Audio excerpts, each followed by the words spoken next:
గాంధీ భవన్ లో కాంగ్రెస్ నేతలు ఆందోళనకు దిగారు. ఆదిలాబాద్ జిల్లా డీసీసీ పదవిపై లోకల్ నాన్ లోకల్ ఫైట్ నడుస్తోంది. స్థానికులకే డీసీసీ ఇవ్వాలని జిల్లా నేతలు డిమాండ్ చేస్తున్నారు. ఈ మేరకు మంత్రి సీతక్కకు వినతి పత్రం ఇచ్చారు జిల్లా కాంగ్రెస్ నేతలు.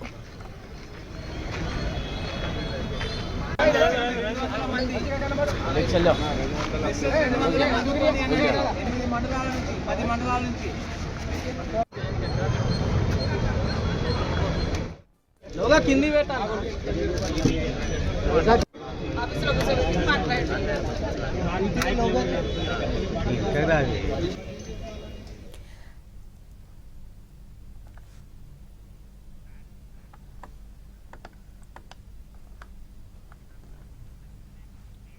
గాంధీ భవన్ లో కాంగ్రెస్ నేతలు ఆందోళనకు దిగారు. ఆదిలాబాద్ జిల్లా డీసీసీ పదవిపై లోకల్ నాన్ లోకల్ ఫైట్ నడుస్తోంది. స్థానికులకే డీసీసీని ఇవ్వాలని జిల్లా నేతలు డిమాండ్ చేస్తున్నారు. ఈ మేరకు మంత్రి సీతక్కకు వినతి పత్రం ఇచ్చారు జిల్లా కాంగ్రెస్ నేతలు.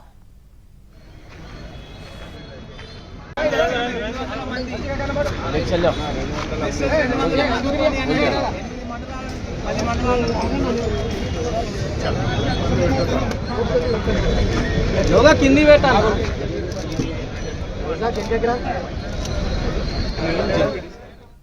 గాంధీ భవన్ లో కాంగ్రెస్ నేతలు ఆందోళనకు దిగారు. కొమరం భీం జిల్లా డీసీసీ పదవిపై లోకల్ నాన్ లోకల్ ఫైట్ నడుస్తోంది. స్థానికులకే డీసీసీని ఇవ్వాలని జిల్లా నేతలు డిమాండ్ చేస్తున్నారు. రైట్, ఇదే అంశానికి సంబంధించి మరిన్ని అప్డేట్స్ మా ప్రతినిధి చారి మనకు అందిస్తారు. చారి, ఉమ్మడి ఆదిలాబాద్ జిల్లాకు సంబంధించినటువంటి డీసీసీల నియామకానికి సంబంధించిన పంచాయతీ కొనసాగుతుంది. ప్రస్తుతం ఈ వ్యవహారం గాంధీ భవన్ దాకా వచ్చింది. కొమరంభీం ఆసిఫాబాద్ జిల్లాకు సంబంధించినటువంటి కాంగ్రెస్ పార్టీ నాయకులంతా కూడా కొద్దిసేపటి క్రితమే గాంధీ భవన్ కు వచ్చి అక్కడ నిరసన తెలిపించారు. నాన్ లోకల్ ఉన్నటువంటి నాయకులను డీసీసీగా ఇవ్వటం ఏంటి అనేటువంటి అంశానికి సంబంధించి ప్రధానంగా పార్టీ దృష్టికి తీసుకెళ్లాలనుకుంటున్నారు. ఈ వ్యవహారంలో పార్టీ కూడా కొంత ఈ అంశం మీద దృష్టి సారించింది. గతంలో ఇన్ఛార్జి మంత్రిగా ఉన్న పనిచేసినటువంటి సీతక్కకి ఈ ఎపిసోడ్ సంబంధించినటువంటి వ్యవహారం అంతా అవగాహన ఉంది కాబట్టి గాంధీ భవన్ కు వచ్చినటువంటి నాయకులందరూ సీతక్కని కలిసి నాన్ లోకల్ వాళ్ళని కాకుండా స్థానికంగా ఉన్నటువంటి వాళ్లకు డీసీసీ ఇస్తే పార్టీలో కలిసి పనిచేసేటువంటి అవకాశం ఉంటుందనేటువంటి అభిప్రాయాన్ని వ్యక్తం చేశారు. అయితే ఆ జిల్లా డీసీసీ అధ్యక్షుడు నియామకానికి సంబంధించి పార్టీలో 3 టీంలుగా చీలిపోయాయి.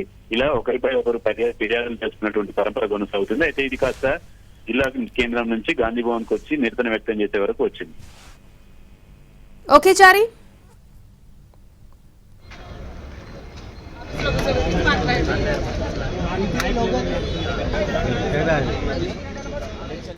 గాంధీ భవన్ లో కాంగ్రెస్ నేతలు ఆందోళనకు దిగారు. కొమరం భీం జిల్లా డీసీసీ పదవిపై లోకల్ నాన్ లోకల్ ఫైట్ నడుస్తోంది. స్థానికులకే డీసీసీని ఇవ్వాలని జిల్లా నేతలు డిమాండ్ చేస్తున్నారు.